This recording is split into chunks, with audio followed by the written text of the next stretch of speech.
이거 아마 더 쉬울 겁니다. 계속 보면 이제 눈에 익고 내용이 익숙해지면 쉽게 풀 수 있을 거라고 저는 확신을 하고요. 자, 36번 집행에 대한 거고요. 자, 30번 또 관할에 대한 게 나왔습니다. 관할. 관할이면 우리가 전속관할, 임유관할, 사물관할, 토지관할 이렇게 보시면 되고요. 자, 관할이란 재판권을 행사하는 여러 법원 사이에서 어떤 법원이 담당 처리를 하느냐의 문제로 재판권의 분담 관계를 말한다. 관할에 대한 설명이고요. 원고가 하나의 소로서 여러 개의 청구를 하는 경우에 그 여러 개의 청구 가운데 하나의 청구에 관하여 토지 관할권이 있으면 원래 그 법원에 토지 관할권이 없는 나머지 청구에 대해서는 관할권이 전혀 발생하지 않는다? 아닙니다. 여러 가지 청구를 했을 때 하나의 청구에 해당하는 관할권이 인정이 되면 다른 것들도 다 거기에서 같이 다 관할권이 발생을 하게 되고요. 이거는 민소법 25조에 나와 있는데요. 특별하게 관련 재판적, 우리 교재에는 그 관련 재판적이라는 게 없는데 하나의 소로 여러 개의 청구를 하는 경우에는 그 여러 개 가운데 하나의 청구에 대한 관할권이 있는 법원에 소를 제기할 수 있다. 그러니까 나머지 것들도 다 관할로 인정이 된다는 거죠. 예를 들어서 소유권 이전, 부동산 소유권 이전 청구에 소를 하게 되는데 그 부동산이 되게 세 개가 있어요. 하나는 서울에 있고 하나는 제주도에 있고 하나는 뭐 이제 충청도에 있고 이렇게 있다면 서울에 있는 그 관할을 따라서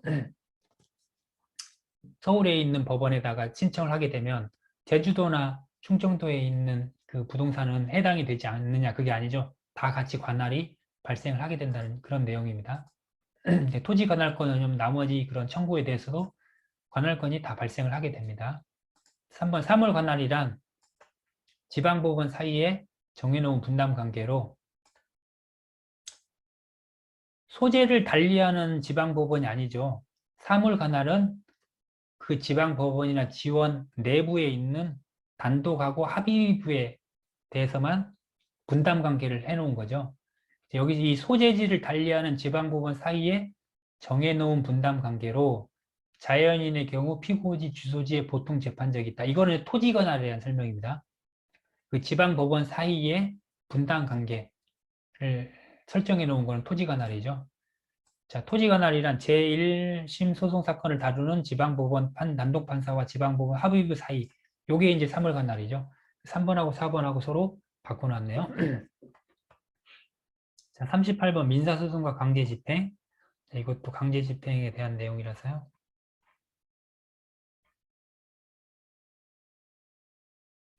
자, 40번 한번 보겠습니다. 아까 우리 한번 이행의 소, 확인의 소, 또 형성의 소를 한번 봤었죠. 그 내용인데요. 이행의 소란 청구권의 확정과 소유권을 이전을 해라. 그래서 어떤 걸 이행을 해라. 이제 요거에 관련돼서 집행에 대한 문제가 남는다고 그랬죠. 피고에 대한 이행 명령을 해달라는 요구를 해달라고 요구하는 소를 의미한다. 이게 이행의 소입니다. 그래서 이행의 소는 반드시 집행의 문제가 남고 확인의 소나 형성의 소는 집행의 문제가 남지 않습니다. 2번 현재 권리 또는 법률상의 지위에 현존하는 불안 위험이 있고 그 불안 위험을 제거하면은 이행 판결을 받는 것이 가장 유리한 적절한 수단이다. 이거는 이제 확인해서죠. 어떤 사람이 계속 나한테 돈 내놔라 이렇게 해가 나는 그 사람한테 돈을 빌린 적이 없는데 그럼 언제 불안하죠. 저 사람이 나한테 언제 소송 대여금 지급 청구 소송을 언제 할지도 모른다라는 그런 불안감이 있는데 이거를 해소하려면 이제 채무 부존재 확인의 소를 하게 하면 되죠. 나한테 저 사람한테 돈 빌린 게 없다라는 거를 법원이 확인을 해달라라고 얘기하는 게 이제 확인의 소인데 이러한 불안 위험을 제거하는 하면 가장 올바른 게 적절한 수단이 확인의 소입니다. 이행의 소가 아니죠.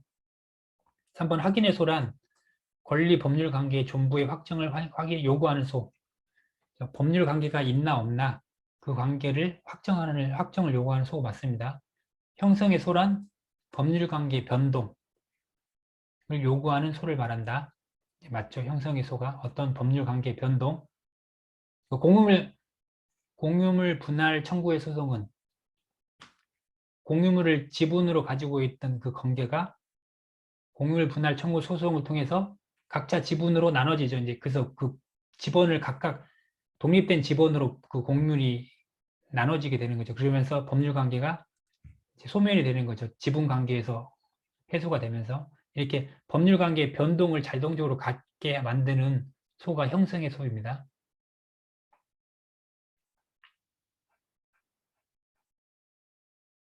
자, 41번도 집행이고요. 자, 42번. 소장의 필수적 기재사항 계속 봤죠? 청구 취지 청구 원인 당사자 또는 법정 대리인. 소송 대리인이 아니죠. 44번. 4대 이상 적이 공격하면 신경이 쓰인다. 적공신경. 적정, 공평, 신속, 경제. 자, 공평하고 관련된 거는 균등함, 공평. 이거는 법관의 제적, 기피, 회피라고 그랬죠. 적시 제출주의는 뭡니까? 신속이죠. 계속 재판이 늘어지는 게 아니라 그 제출을 할 때 그 시기에 바로바로 제출하라는 게 적시 제출주의. 자, 변론주의에 대한 설명으로 맞는 거는 처분권주의, 변론주의 반드시 나온다고 해서 꼭 기억을 하셔야 됩니다. 당사자가 청구하지 않은 내용을 판단할 수 없다. 청구하지 않는 내용, 소송물에 대한 거는 뭡니까? 처분권주의죠. 변론주의가 아니죠. 법원은 당사자가 주장하지 아니한 사실을 판결의 기초로 주장하지 아니한 사실을 판결의 기초로 삼아야 된다. 이게 아니죠. 변론주의에 대한 설명은 맞는데 여기 당사자가 주장하지 아니한 여기에 틀렸죠. 주장한 사실을 판결의 기초로 삼아야 되는 거죠. 3번. 법원은 당사자 사이에 다툼이 없는 사실은 그대로 판결의 기초로 삼아야 된다.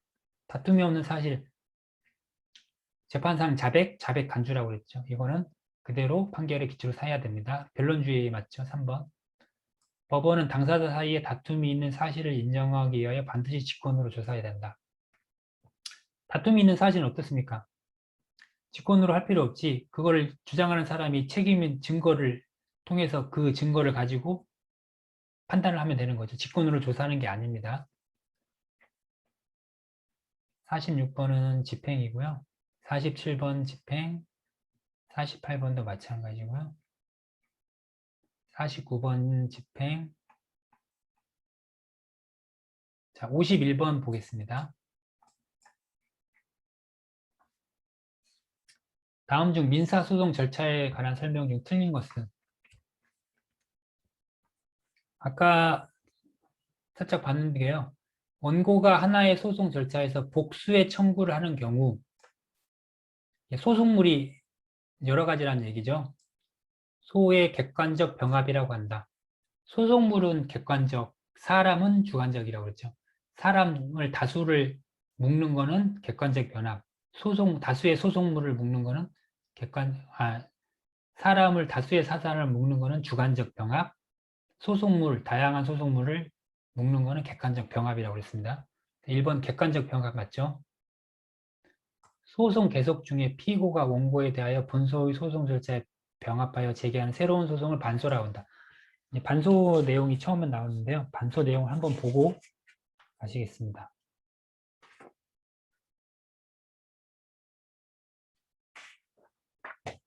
반소는 아까 우리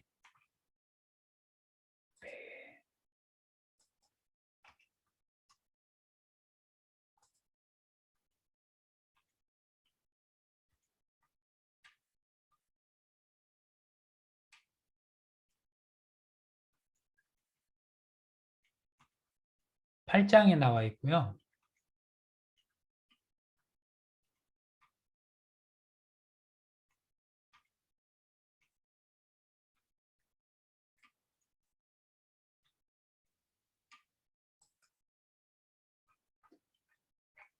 (194페이지) 우리 반소가 나와 있는데요. 반소에 대한 내용을 한번 살짝 보시겠습니다. 피고가 소송 계속 중에 그 소송 절차를 이용하여 원고에 대하여 제기하는 소를 반소라고 한다.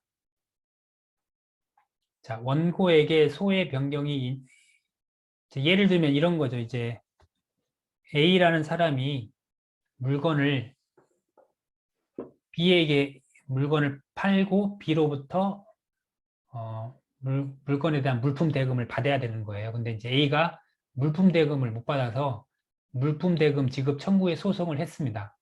B가 피고죠. 근데 P는 이 사람이 나한테 물품도 주지 않으면서도 물품 대금 지급을 한 거예요. 그래서 피고인 B가 방어적인 입장인데 피고인 B도 자기가 주장할 게 있죠. 물품을 지급을 하라는 소송을 하는 겁니다. 하지만 이제 여기서는 반소로 A는 대금 지급을 청구하는 소송을 했던 그 소송 절차를 이용해서 피고가 원고에 대해서 물품을 물품을 인도하라는 청구를 하게 됩니다. 이걸 이제 반소라고 할 수 있죠. 반소. 그 소송 절차에서 원고에 대해서 반대로 소를 제기하는 거. 이거를 반소라고 하고요. 반소는 정식의 독립적인 소위입니다. 즉, 물품 대금 지급을 원하는 원고에 대항해서 물품의 인도를 원하는 반소를 한 이 반소는 정식적인 독립의 소라고 할 수 있고요. 단순히 본소를 물리치기 위한 방어 방법과는 구별된다. 자, 요거 기억을 하시고요. 그래서 반소에 이익이 있기 위해서는 본소의 방어 방법 이상의 사항에 대하여 적극적으로 심판을 청구할 필요가 있다.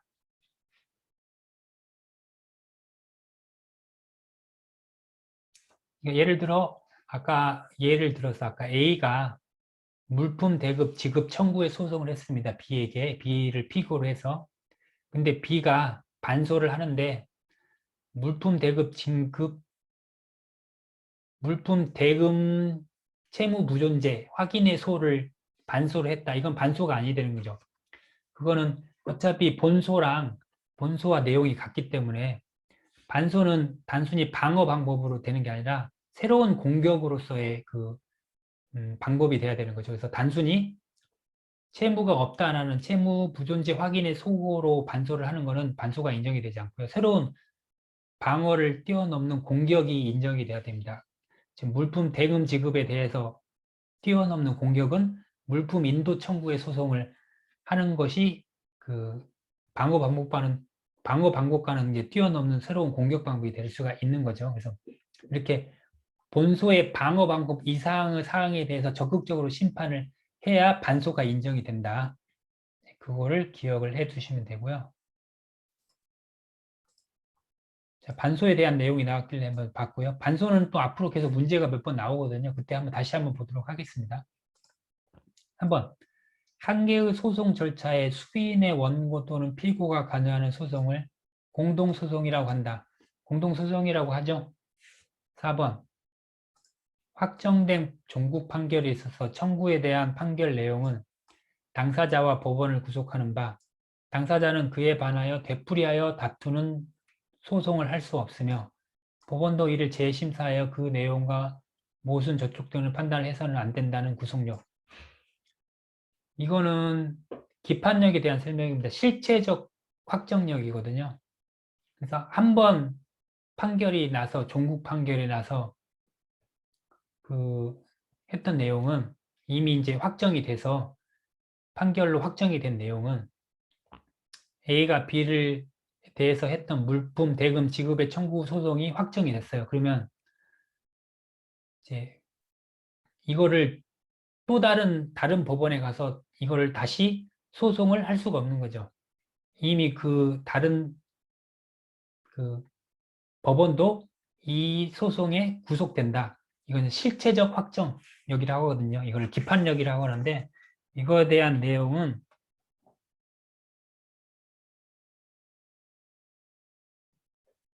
7장에 나와 있습니다. 소의 종류에 대해 나와 있는데요. 한번 보시겠습니다.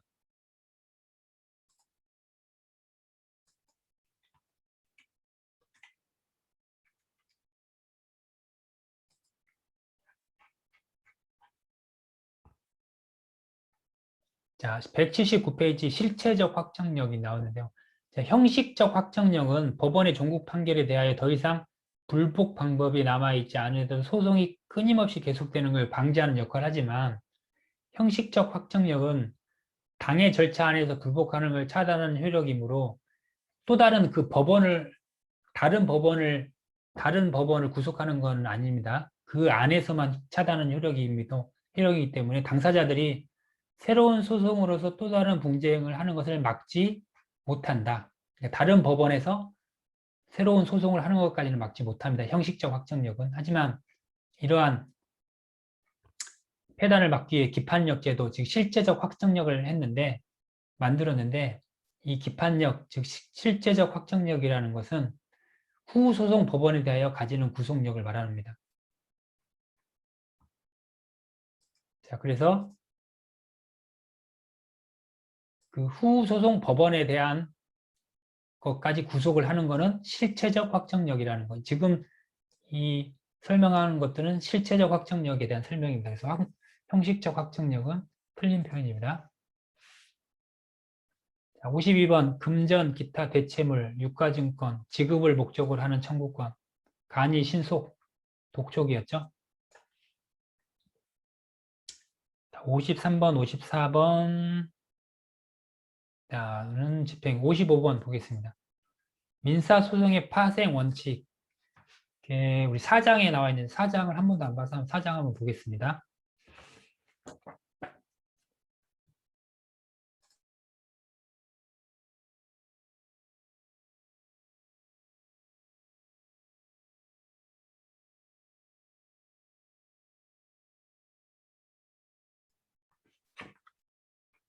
자, 민사소송의 원칙이 있는데요. 첫 번째, 공개 심리주의. 소송의 심리와 판결의 선고는 일반인이 방청할 수 있는 상태에서 진행되어야 된다는 원칙. 공개 심리주의고요. 구술 심리주의. 변론과 증거 조사를 모두 구술로 행한다는 원칙.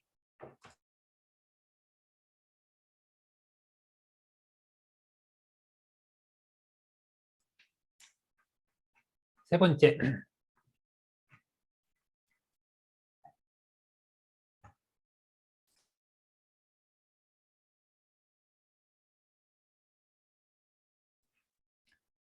직접 심리주의. 직접 변론을 듣고 증거 조사를 한 법관이 재판을 해야 된다는 원칙입니다. 그래서 판사가 중간에 바뀌었어요. 그러면 여기 나오죠.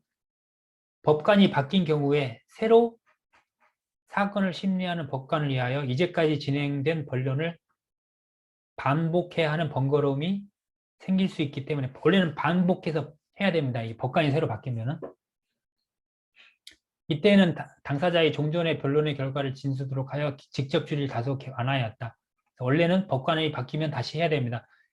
이 직접 심리주의에 의해서. 그다음에 쌍방 심리주의. 소송의 심리에서 당사자 쌍방에게 공격 방법의 제출의 기회를 동등하게 부여하는 거, 쌍방 심리주의. 또 적시 제출주의. 당사자가 공격 방어의 방법을 소송의 정도에 따라 적절한 시기에 제출해야 한다는 원칙. 이게 반대가 수시 제출주의였죠. 2002년 아마 개정 전에는 수시 제출주의. 아무 때나 제출할 수 있다 했는데 그렇게 됨으로써 재판이 늘어지기 때문에 그런 문제를 방지하기 위해서 적시 제출주의. 적절한 시기에 제출해야 된다. 자, 이렇게 5가지 원칙이 있고요. 요거에 대한 문제를 보시겠습니다. 직접 심리주의란 판결을 하는 법관이 직접 변론을 듣고 증거 조사를 해야 된다는 원칙이다. 아까 우리가 살펴봤죠. 자유심증주의란, 자유심증주의에 대해서도 한번 보겠습니다.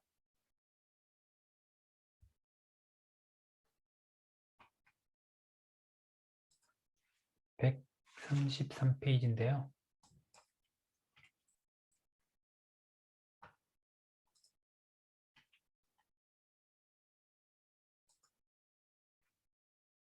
(133페이지) 자유심증주의.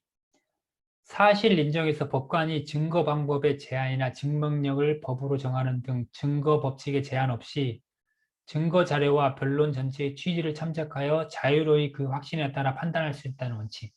자유심증주의.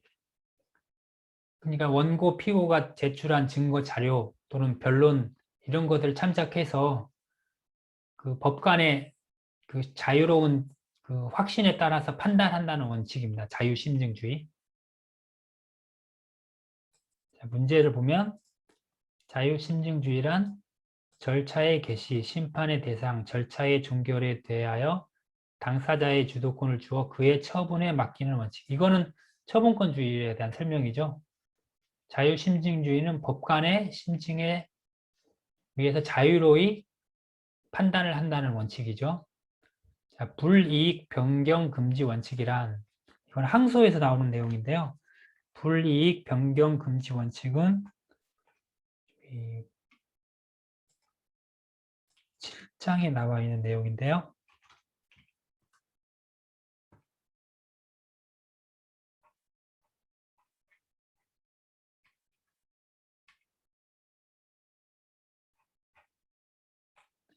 자, 159페이지에 나와 있습니다. 불이익 변경 금지 원칙이라는 것은 항소심이 원심 판결을 이제 항소를 하면은 항소한 당사자의 불복 신청 한도 안에서 그 판결을 해야 되는 거고 그 항소 불복 신청하지 아니한 부분에 대해서는 불이익이나 이익으로 바꿀 수 없다는 거. 즉 이제 다시 말하면 항소법원이 항소인에게 불리한 재판을 하는 것은 허용되지 않는다는 거죠. 불이익 변경 금지 원칙입니다. 그래서 불이익 금지 원칙에는 항소를 받아들여 1심 판결을 변경함에 있어서 불복 신청의 한도를 넘을 수 없다는 원칙이다. 항소인이 신청한 그 신청보다 더 1심에서 받은 판결보다 더 불리한 판결을 받을 수 없다는 거죠. 불리한 항소인에게 불리한 재판을 허용하지 않는다는 원칙이 맞습니다. 직권탐지주의란 재판에 필요한 사실과 증거의 수집 책임을 당사자에게 맡기지 않고 법원에 맡기는 원칙이다. 직권탐지주의는 이제 법원이 직접 한다는 얘기죠, 맞죠? 처분권주의 또는 이제 변론주의에 상대되는 말이 직권탐지주의입니다. 자, 2번이 틀렸네요.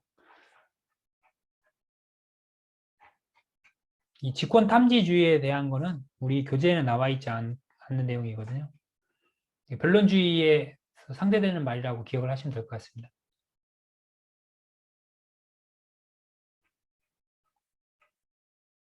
성명권. 성명권은 아까 한번 했었죠.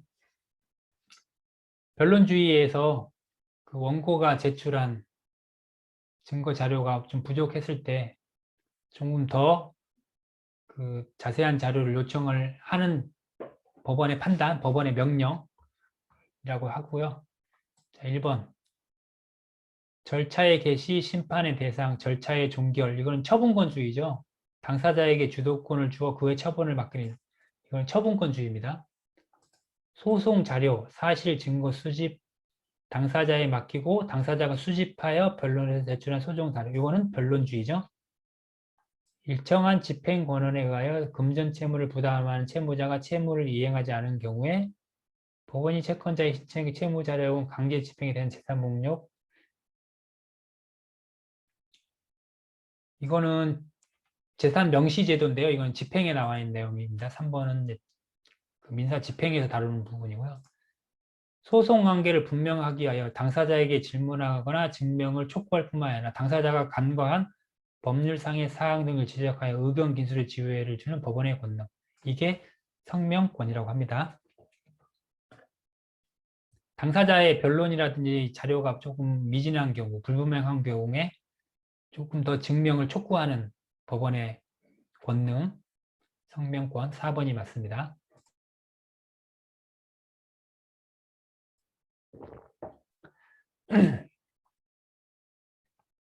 자, 무변론 판결. 처음 나온 내용이니까 한번 무변론 판결을 한번 보겠습니다. 이게 5장에 나와 있는 내용 같고요.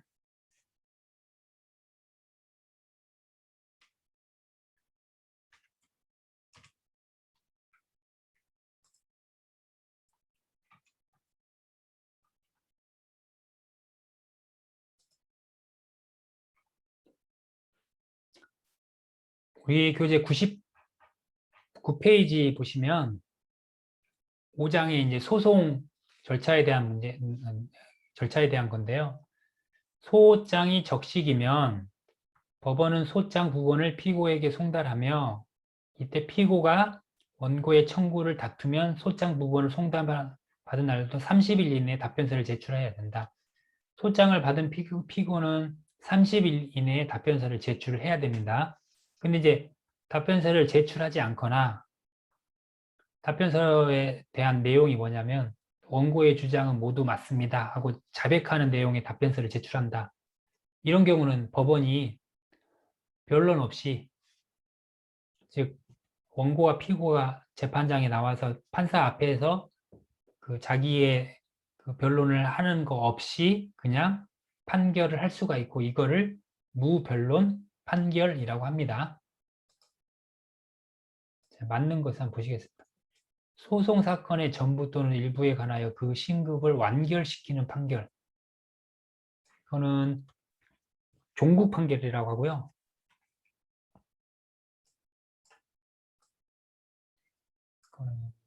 이제 91페이지에 나와 있는데요. 보시겠습니다.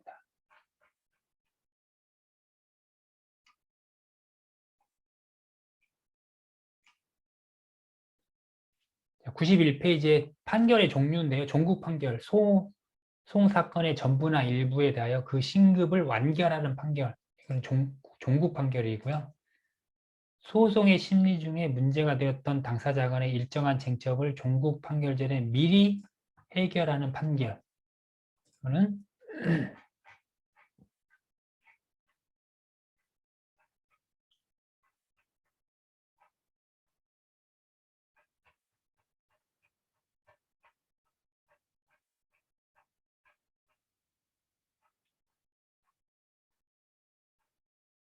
이거는 이제 중간 판결이라고 합니다.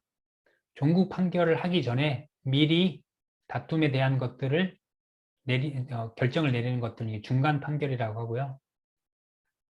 종국 판결 중에 미리 해결하는 판결은 중간 판결이라고 합니다. 원고의 청구 또는 상소인의 불복 주장의 당부에 대한 판단을 하는 판결. 이건 이제 본안 판결이라고 하는데요. 1, 2, 3번은 뭐 크게 신경 쓰지 않으셔도 되고, 무변론 판결이 무엇인지만 확인을 하시면 됩니다.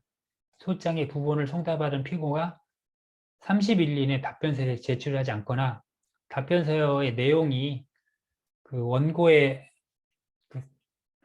그 청구를 모두 자백하고 인정하는 그런 답변서일 때는 변론을 없이 판결을 할 수 있다. 무변론 판결. 4번이고요.